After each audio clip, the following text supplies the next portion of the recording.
साथियों, उत्तर प्रदेश के अभ्यर्थियों को जो है होमगार्ड भर्ती और उत्तर प्रदेश कांस्टेबल भर्ती दोनों भर्तियों का इंतजार था। कांस्टेबल भर्ती का इंतजार तो तभी से है जब से उत्तर प्रदेश उप निरीक्षक 2025 भर्ती का विज्ञापन जारी हुआ है। तभी से जो है तैयारी करने वाले सभी अभ्यर्थी जो है कांस्टेबल भर्ती के विज्ञापन का इंतजार कर रहे हैं। खैर, कांस्टेबल भर्ती का विज्ञापन अभी तक तो नहीं जारी हुआ है, लेकिन जो है आज जो है होमगार्ड भर्ती का विज्ञापन जियो, विज्ञापन तो नहीं कह सकते हैं उसको, जियो कह सकते हैं, जियो जारी हो गया है। जियो का मतलब ये है कि भर्ती किस तरीके से या किन नियमों या किन मानदंडों के आधार पर ये भर्ती की जाएगी, ये सारा चीज आज जारी कर दिया गया है। सभी लोग, हमको लगता है कि जो परीक्षा की दृष्टि से गंभीर विद्यार्थी होंगे वो सभी लोग जो है इस जियो को देख भी चुके होंगे। तो इसको देखने के बाद से जो है जब आप इसको ध्यान से पढ़ेंगे तो महत्वपूर्ण चीजें जो आएंगी उसको मैं आपको एक समराइज के रूप में बता देता हूं कि बहुत समय आपको लगाने की जरूरत नहीं है उसमें। खैर, आप देख लेंगे तो अच्छा ही रहेगा, लेकिन मैं आपको बता देता हूं कि जो है उसमें योग्यता निर्धारित की गई है 10वीं पास, यानी कि 10वीं पास अगर आप हैं तो उसको भर सकते हैं होमगार्ड भर्ती का फॉर्म। और दूसरी बात इसमें यह है कि अब सिपाही भर्ती से देखिए इसमें अलग क्या है। सिपाही भर्ती में मांगता है 12वीं पास और इसमें मांगा है 10वीं पास। तो एक मूलभूत और मौलिक अंतर ये हो गया योग्यता में, शैक्षिक योग्यता में। और दूसरी चीज है ये इसमें कि जो है इसमें दौड़ दौड़ में जो है दूरी तो बराबर है, यानी कि 4.8 किलोमीटर की दौड़, 400 मीटर का एक चक्कर, 12 चक्कर दौड़ना होता है सिपाही भर्ती में भी। उतना ही दौड़ दरोगा भर्ती में भी है और उतनी ही दौड़ जो है होमगार्ड भर्ती में किया गया है। लेकिन अब सिपाही भर्ती में जो है होता यह है कि समय आपको 25 मिनट दिया रहता है, लेकिन होमगार्ड भर्ती में और ये सब इंस्पेक्टर के लिए 4.8 किलोमीटर की दौड़ रहेगी। इसके लिए समय दिया है कितना, 28 मिनट का, 28 मिनट का समय है इसमें। और इस दौड़ में किसी प्रकार का आरक्षण नहीं होता है कि चाहे ओबीसी, जनरल, एससी, एसटी चाहे जो हो, वो आपको दूरी उतनी कंप्लीट करनी है, समय उतना ही मिलेगा। हाइट में, ऊंचाई की अगर बात की जाए कितनी ऊंचाई की जरूरत होती है, तो हाइट में आरक्षण का प्रावधान है। ओबीसी, जनरल, एससी हैं अगर तो आपको 168 सेंटीमीटर हाइट चाहिए होगी।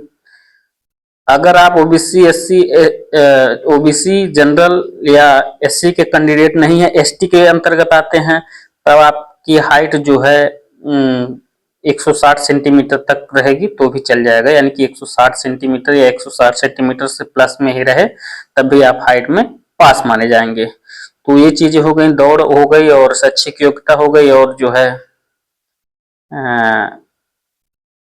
क्या हो गया, हाँ, ये हम कह रहे थे कि दौड़, शैक्षिक योग्यता और जो है हाइट की बातें हो गई।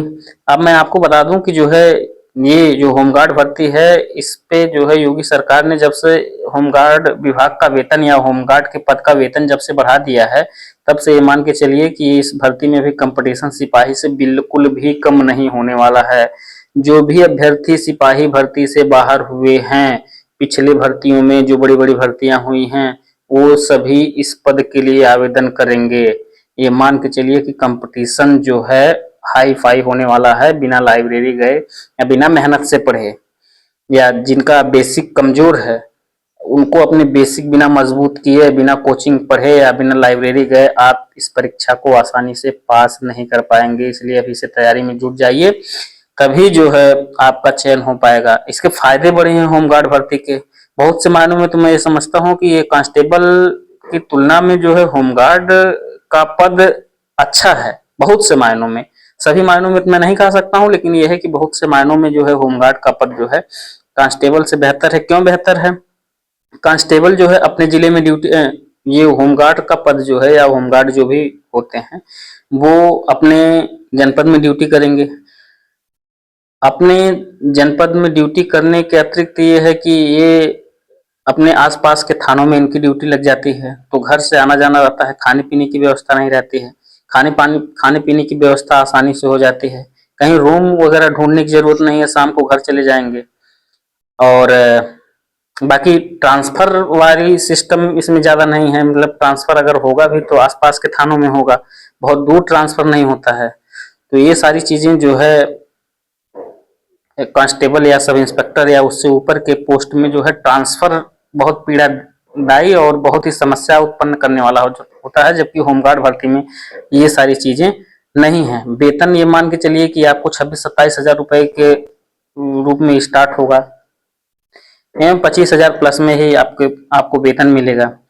तो 8वां वेतन आयोग भी लगने वाला है। ये मान के चलिए कि जब तक ये भर्ती कंप्लीट होगी तब तक अगर वो वेतन लग जाएगा तो 30 हजार प्लस ये मान के चलिए कि मिलेगा। तो आप ये ना सोचें कि ये पद होमगार्ड का है, हम नहीं भरेंगे, इसका कोई पावर नहीं है या इसकी कोई वैल्यू नहीं है।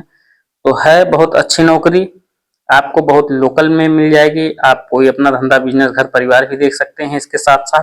बाकी अगर आप होमगार्ड से ऊपर हैं, कांस्टेबल सब इंस्पेक्टर या उससे ऊपर के रैंक में, या कांस्टेबल ही है या कांस्टेबल से ऊपर हैं, तो ये मान के चलिए कि आप अपनी नौकरी भर ही कर पाएंगे, उसके अतिरिक्त और कोई काम नहीं कर पाएंगे, क्योंकि इसके अतिरिक्त इसमें काम का वर्डन बहुत ज्यादा रहता है। तो होमगार्ड में आप स्वतंत्र रहेंगे, पैसे थोड़ा कम मिलेंगे भले, लेकिन मानसिक और शारीरिक दोनों रूप से आप स्वतंत्र और मुक्त रहेंगे, आसानी से ड्यूटी कर पाएंगे, घर परिवार भी अपना देख पाएंगे। और ये भर्ती मैं आपको बता दूं 2011 में होमगार्ड की भर्ती हुई थी, तब से भर्ती हुई नहीं है। तो ये पुराने होमगार्ड जो थे वो लोग हाई कोर्ट या सुप्रीम कोर्ट में कहीं केस किए थे कि सबसे पहले हमको नियमित करिए, उसके बाद ही भर्ती की जाए, उसके बाद ही जो है कोई विज्ञापन निकाला जाए। तो इस वजह से पेंच फंस रहा था, नई भर्ती आ नहीं पा रही थी। लेकिन जो है वर्तमान सरकार की मंशा थी कि होमगार्ड की भर्ती की जानी है, तो अब जो है जीओ आ गया है, तो जल्द ही कुछ ही दिनों में आपको विज्ञापन भी देखने को मिल जाएगा। तो विज्ञापन का इंतजार ना करें, अगर आप जो है इसके लिए गंभीर हैं तो होमगार्ड भर्ती की तैयारी जो है करते रहें। और दूसरी महत्वपूर्ण बात, होमगार्ड भर्ती की एक महत्वपूर्ण और बड़ी काम की चीज होती है किसी भी नौकरी की, अवकाश यानी कि छुट्टी।